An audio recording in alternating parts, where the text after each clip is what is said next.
The impeachment of Vice President Sara Duterte is dead for now. And at least that's from the point of view of the Supreme Court. Duterte scored a major legal victory today after the High Court struck down the impeachment complaint against her, ruling it unconstitutional. The decision was based on the grounds of due process. The SC cited Article 11, Section 3, Paragraph 5 of the Constitution, which prohibits the filing of more than one impeachment complaint against the same official within a one-year period. The decision in part reads, the House impeachment complaint versus VP Sara Duterte is barred by the one-year rule and that due process or fairness applies in all stages of the impeachment process. The ruling goes on our fundamental law is clear. The end does not justify the means. There is a right way to do the right things at the right time. This is what fairness or due process of law means, even for impeachment. But the Supreme Court was also quick to clarify that the court is not absolving Vice President Duterte from any of the charges against her, and that any subsequent impeachment complaints may only be filed starting February 6 of 2026. Recall that the 3 impeachment complaints were filed against Duterte at the House of Representatives back in December of 2024. A 4th complaint signed by 215 congressmen and was endorsed to the Senate in February 2025. However, the Supreme Court said the first 3 complaints were already covered by the one-year bar rule and no new impeachment complaint may be filed this year. This made that 4th impeachment complaint invalid. Duterte is accused of high crimes, which include misusing public funds, amassing unusual wealth, and threatening to kill President Bongbong Marcos, his wife Liza, and his cousin, Speaker Martin Romualdez.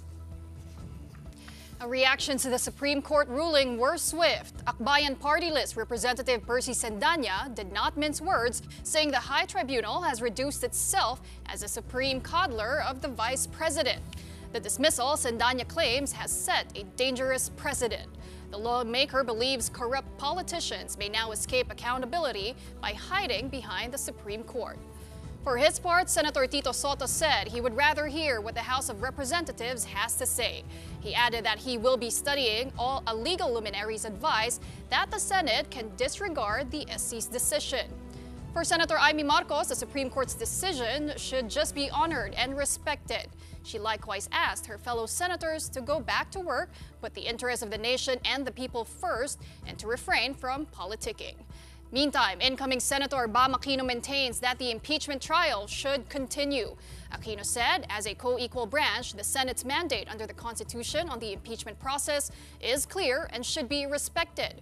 Aquino also called on fellow senators to a caucus to discuss the SC decision. Senator Aquino's cousin, Tindig Pilipinas co-convener Kiko Aquino D, says the impeachment process against the vice president should continue.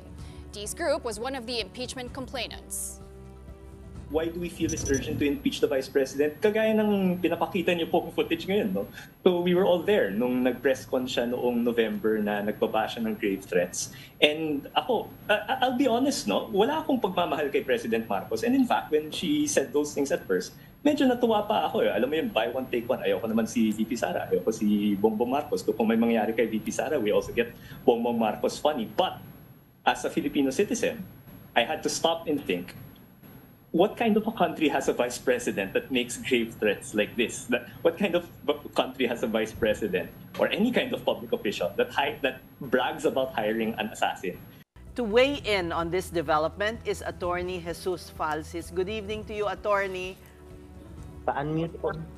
Good evening po. Good evening to everyone. So, Attorney, what do you make of the unanimous Supreme Court decision? Of course, it's shocking to many liberals and progressives who are hoping for the impeachment trial to continue because the trial is supposed to represent accountability. So we all know the Constitution says public office is public trust, regardless of where you stand on the political spectrum. A trial is best for everyone because the trial will allow everyone to present their evidence for or against the allegations against Vice President Sara Duterte. But let's go to the decision of the Supreme Court. the Yes. procedure, they say that it was flawed. Yeah. So the Supreme Court just uploaded the decision kanina mga 1 hour ago. No? So I was lucky enough to read it before you called. And I was just about to post my opinion about it. No? So on the 1-year bar, so let's be clear first. No? And this is something first-year law students are taught. First year pa lang alam na nila yan. No? So ang 1-year bar is not about the complaint. Baka akala ng mga tao, the first impeachment complaint filed will trigger the 1-year ban. Hindi. It is an impeachment proceeding. The Constitution says there's a 1-year ban on impeachment proceedings, meaning it is not about the complaint per se. So let's go to the complaint yung issue. No? So meron tayong 4 complaints.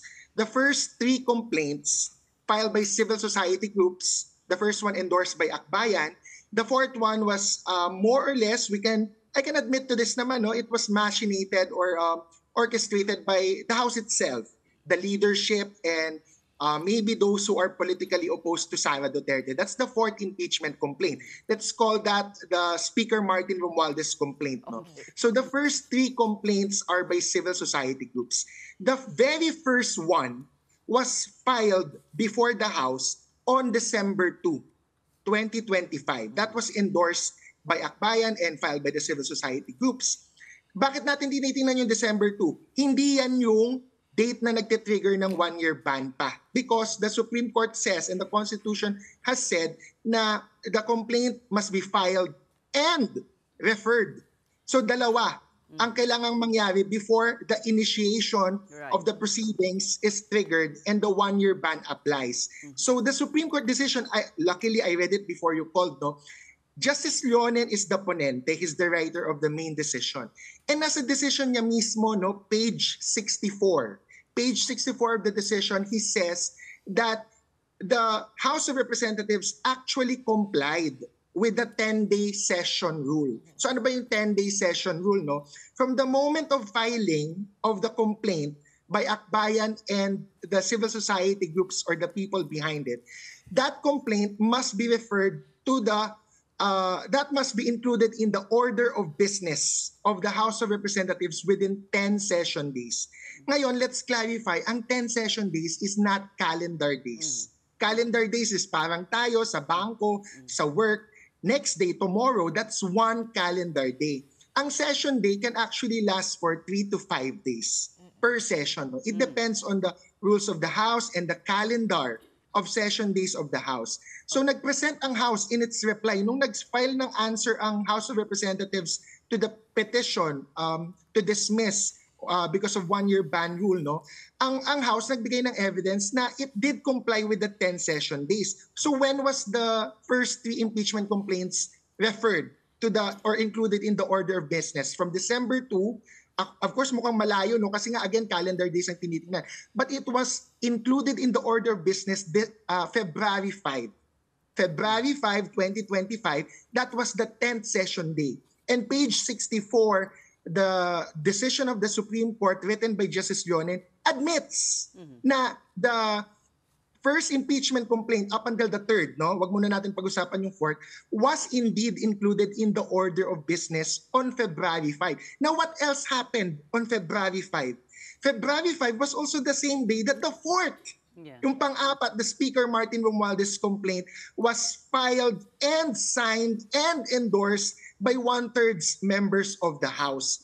Ang weird and ang concern ko sa Supreme Court decision, even most academics who would read it, no, kahit first-year law students, merong logical jump or there is a weird and forced conclusion in page 64 and page 68 and other pages relating to this issue, no, na when the first impeachment complaint up until the 3rd was included in the order of business on February 5 and it was not acted upon, nung nag-adjourn na daw yung session, kasi we should remember February 5 is the last day of adjournment, nag-election na, nangangampanya na yung mga congressman, no? When it was not acted upon daw nung February 5, the first 3, it was an effective dismissal. Meaning, by consideration, by conclusion ng Supreme Court. Walang any other factual basis or invocation of the rules. It was just the Supreme Court that said effectively, when it was not acted upon, the first three were dismissed, thus triggering the one-year ban rule. That's the logic and that's the decision for the Supreme Court, no, and those who support the triggering of the one-year ban. But I have to give my caveat there agad. Because the same day, there was a fourth impeachment complaint. The Supreme Court, specifically the ponente, no, Justice Leonen, should have taken into account na why would they put malice or why would they think that the House acted negligently or willfully did not act on the first three impeachment complaints just for the purpose of, let's say, avoiding the one-year ban, when there was a fourth impeachment complaint that was endorsed and signed by one-third members of the House. And this is a different species, different creature, no, from a normal complaint filed by citizens endorsed by, let's say, one or two congressmen. Pag one-third of the House ang nag-sign and endorse ng impeachment complaint, let's look at the Constitution. The Constitution says by operation of law. Si Constitution nagsasabi hindi si Supreme Court, hindi ang House, hindi ang Senate, automatically the complaint signed and endorsed by one-third members of the House becomes the articles of impeachment. So wala nang ibang procedure kailangan. Basta nakapir. But attorney, should that not have been referred to the order? Dapat ba nalagay sa order of business yon before the voting? Ang sinasabi ng Supreme Court, that should be included as well in the order of business, nagbigay ng due process. So the other grounds for the one-year ban rule in terms of how the Supreme Court analyzed it is because may due process considerations daw. Meaning the respondent, the vice president, or kung sino man yung ini-impeach sa lower house, must be given due process to also present their evidence or rebut whatever is being presented as allegations sa magiging articles of impeachment or dun sa complaint. Now, this is where I totally differ with the Supreme Court because, and the Supreme Court is the one that is in variance with a lot of academic perspectives on the Constitution. No? Ang sinasabi, so just to be clear, ito ang perspective ng Supreme Court para maging fair ako. Ang sinasabi ng Supreme Court, even the impeachment proceeding in the House by initiating a complaint, no, the filing, the referral, and kahit yung one-third, pag sinign or in-endorse ng representatives, must contain due process. However, let's qualify kasi hindi qualify sobra ng Supreme Court yung due process na sinasabi niya. Ang due process that the Supreme Court was talking about is adversarial. There is no just one type of due process. No, even around the world, you can see this other type. The other type is called inquisitorial due process. No? So one hand, we have adversarial. Second, we have inquisitorial. Ano yung adversarial? Yun yung alam ng nakakaramihan, no? Sa courts, sa trial, there's an adversarial due process there because you have the prosecutor, you have the defense or the private defense lawyer of the criminal accused. Magpapalitan sila ng ebidensya, magre-rebut, magka-counter, magko-cross-examine, and it's the judge who will decide sino mas nakakapaniwala. That's adversarial. Ano yung inquisitorial, no? So there are other jurisdictions in the world that follow an inquisitorial due process when it comes to filing of cases. Wag muna natin pag-usapan yung impeachment. Pag nagpa-file ng cases, ang inquisitorial due process, ang gagawin niya, may inquisitor, usually like a state attorney general, who would invite many resource persons or subpoena people and ask them, talagang gather information, inquisitorial, mag-i-inquire. So what is the relevance here sa Constitution? If you look at the design of Article 11, dividing the power to initiate impeachment sa House, nilagay sole power, and sole power to try cases of impeachment sa Senate, makikita natin na the adversarial due process that the Supreme Court wanted the House to follow is not given with the House. It is given with the Senate. Yung adversarial process na makapag-rebut, makapag-answer, si Vice President Sara Duterte should be in the trial. Now, can the House afford an adversarial due process? Yes, it can if it wanted to. But the species nga na one-third, pag final and sinign and endorse na yung one-third, wala na diyang adversarial due process. Ang nangyayari dyan, inquisitorial due process, which is by fact-finding and determination of the representatives which represent the vote of the people, the will of the people on a local level. Pag sila nag-inquire na, okay, sa akin, may basis to charge a case against a certain impeachable official and refer it to the Senate for trial, that is inquisitorial due process. So with all due respect to the Supreme Court, when they invoke due process, I don't really think there was a disregard of due process sa House of Representatives because the concept of due process is multidimensional. Nasa Senate yung gusto ng Supreme Court, which is adversarial. And eto before you have questions, so you remember the order of the Supreme Court asking a lot of factual questions sa House, whether or not they read it, whether or not they circulated it properly with all the attachments attached, etc.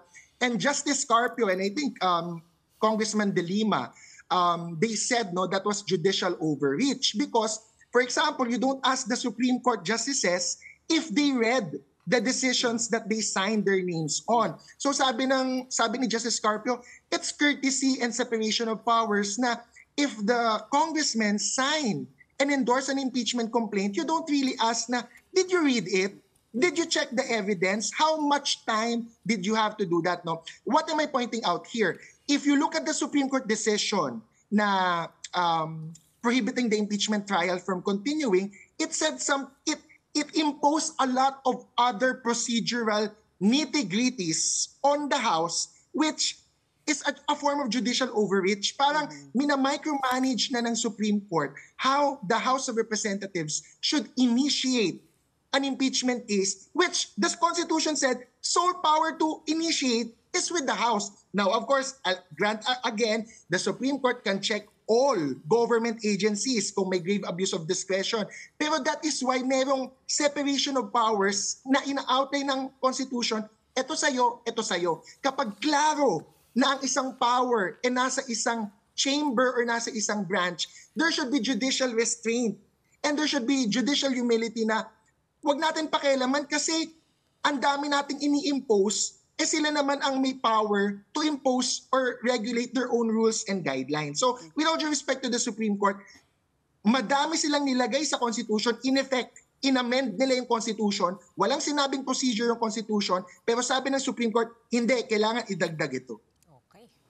All right. Well, we thank you for your lengthy explanation and salamat po na nabasa nyo na yung decision and you had to comment. But pwede ba yung EMR kasi unanimous na yung decision?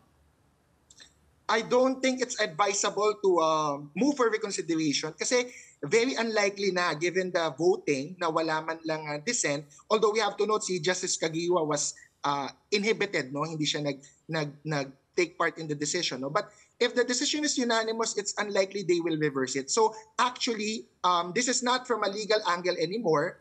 Politically, it will all depend now on the Senate because there are already senators who said they might vote to still continue the trial despite the Supreme Court decision. As a lawyer, of course, there are many perspectives on that and I don't really advise pushing the country into a constitutional crisis, but it is within the Supreme Court's power, I think, to with the sole power to try all cases. If they do decide to continue, ang question kasi dyan politically, no, Paul sign na to, hindi na to law.